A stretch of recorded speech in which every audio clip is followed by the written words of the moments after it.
Okay. So here's the test setup. We have a cart with a force sensor on it.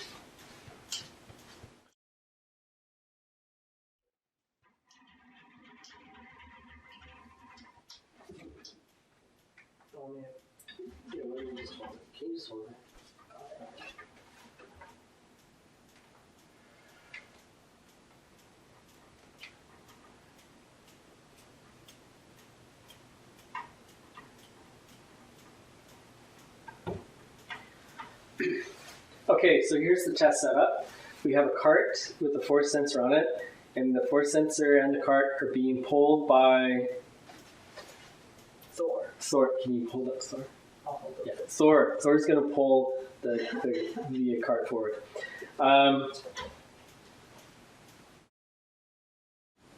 So you guys have done this setup in class before.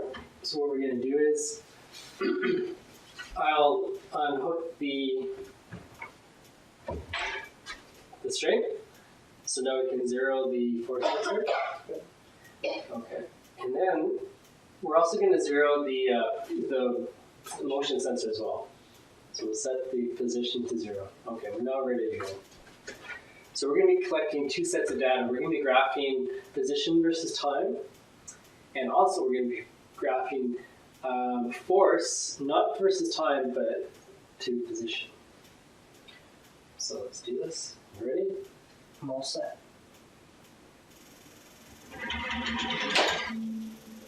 Okay. So that's one set of data. And we'll do a couple more. We'll also try the cart being pulled by the Hulk, Iron Man, and Captain America. So we'll get at least 4 sets of data to analyze. One last thing we have to do here is we need to measure the mass of the cart that's being pulled. Okay. So you can see here that the mass of the cart and force sensor is 369.9 grams, or 0.3969 kilograms. Okay, so now I have the Vernier graphical analysis software that I can use to analyze these the tests. So I have the force versus time graph from the force sensor and the position versus time graph from the motion sensor. And I'm going to change the force to a force versus position graph. And we can see that it has pretty much a constant force during the whole displacement. Next, I'm going to look at, I want to look at the velocity time graph. And what I'm really interested in looking at is, can we find a pattern between the change in velocities or change in kinetic energy, and what does that have to do with the forces? So I'm going to analyze the velocity first. So I'm only concerned about the velocity while it's moving forward. Like once it kind of hits the end stop around 1.8 seconds, I'm not too concerned about that. So you can see at the very beginning, there's no motion. It takes a while for the cart to start moving forwards. So at around 0.483 meters, I have a velocity of 0.819 meters per second. So I'm going to record that data down. So I've already kind of made the spreadsheet. So what I'm going to write down here is when the position was, had a position of 0, there's 0 velocity and 0 kinetic energy. But then at a position of 0.483 meters, I had a velocity of 0.819 meters per second. So then I'm going to calculate the kinetic energy. So it's 1/2 times the mass, which was 0.3969 kilograms. And then I'm going to multiply it by that velocity, 0.819 squared. Okay, so that's the bottom graph. Now I want to analyze the top graph. So there's only a couple of different analyses we can do with a horizontal line. We could find the average force. We could also find the area under the curve, and that's what I'm going to do here. The area under the curve is also called the integral. So I've highlighted that same period of displacement from 0 to 0.483 meters, and then I'm going to click integral, and it's going to calculate the area under the curve for me. Okay, so I get an area of 0.142, and area is its multiplication rate, so it's a Newton times a meter. So I'll record that on my spreadsheet here as well.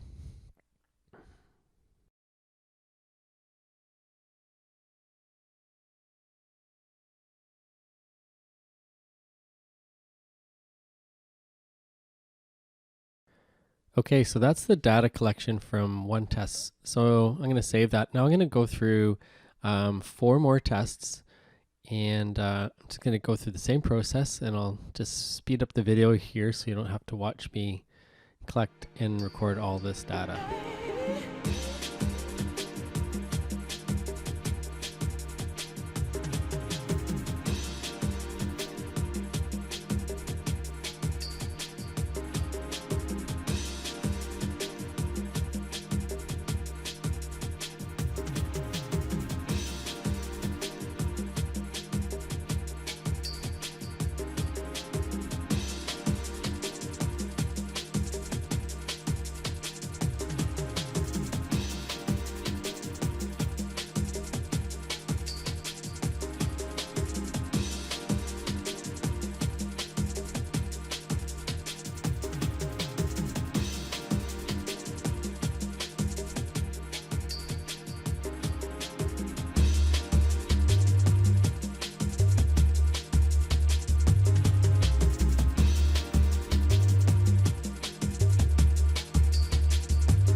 Okay, now that I have all the data collected, I'm just going to modify the data table a little bit. Well, I'm just going to make it a little bit easier to read. And one thing I think that might help a little bit is if I order these from the slowest speeds to the high speeds. We can do that in Excel quite easily using at the toolbar there's a data toolbar and there's a sort function. So what I can do for this is I can just select all my information. Then go data, sort, and I pick what I'm going to sort on. So I'm going to sort it from velocity. So I'll pick the velocity column, click, and then there is all of my data. Now maybe I'll kind of realign things a little bit so it's just a little bit easier to read. I'll change the number of digits in the kinetic energy.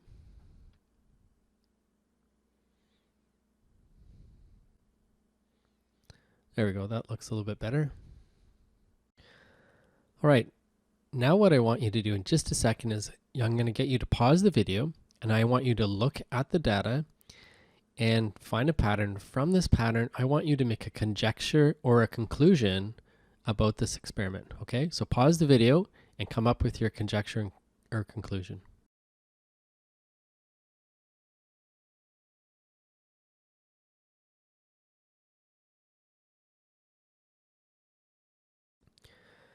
Okay, so I think a reasonable or maybe obvious conjecture or conclusion is that in this type of experiment, an object's change in kinetic energy is the same value, same number, pretty much, as the force times distance acting on that object. So now what I'd like you to do, I mean, the numbers aren't exactly the same, so what I'd like you to do is calculate the percentage difference between the kinetic energy and the force times distance. And I have the equation on the screen here.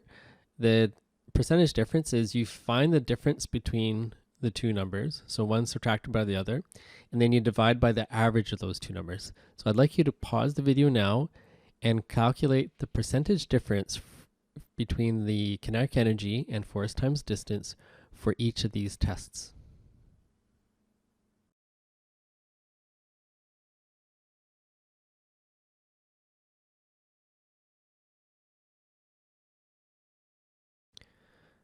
Okay, so I'm going to calculate those percentage differences now. And with the help of Excel, I only have to write in the equation once as a formula, and then I'll just click drag that equation down, and it'll do the calculations from all my experiments.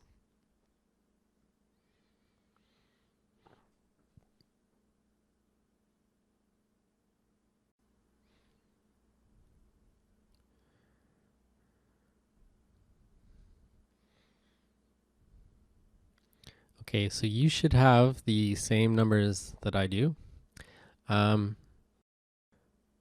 what this experiment shows is that, roughly speaking, the change in kinetic energy is the same as the force multiplied by its displacement. We actually have a name for that force multiplied displacement, and that's what we call work. So in your previous activities, we talked about work as being a transfer of energy. So in this particular experiment, it's like Thor was pulling on the string, and that string was pulling on the cart. The string was transferring energy to the cart so that it gained kinetic energy. And we can actually analyze the system using an LOL diagram like we were practicing. So the last thing I want to look at with this experiment is I'm going to go through it using an LOL diagram, and maybe we can figure out why there's that percentage difference between the kinetic energy value and the force times distance value, or work. Okay, so here I have a diagram of the test experiment. So we have a cart, the red cart on the track, being pulled by the string, which is being pulled by Thor. So I'm going to make an LOL diagram for this.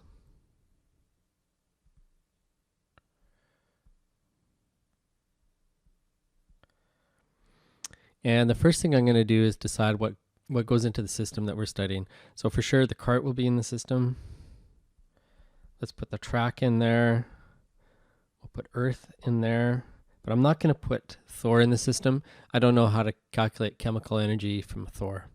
He's he's kind of like a semi-god or something like that. I don't know how to analyze that with energy. So I have my LOL chart. So we're going to call this position A at the start, and then position B is going to be just before the cart gets to the end.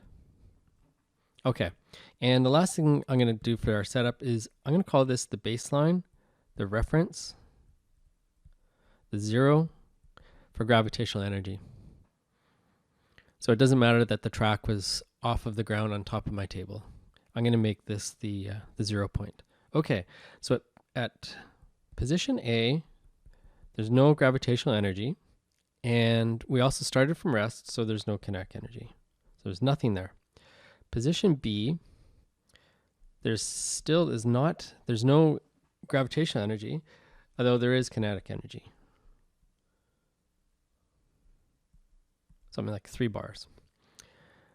So now when we do our conservation equation or formula, we have to make sure that the energy before balances with the energy after.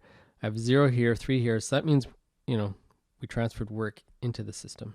So my equation goes like this: work equals EK. Okay, so that's pretty good.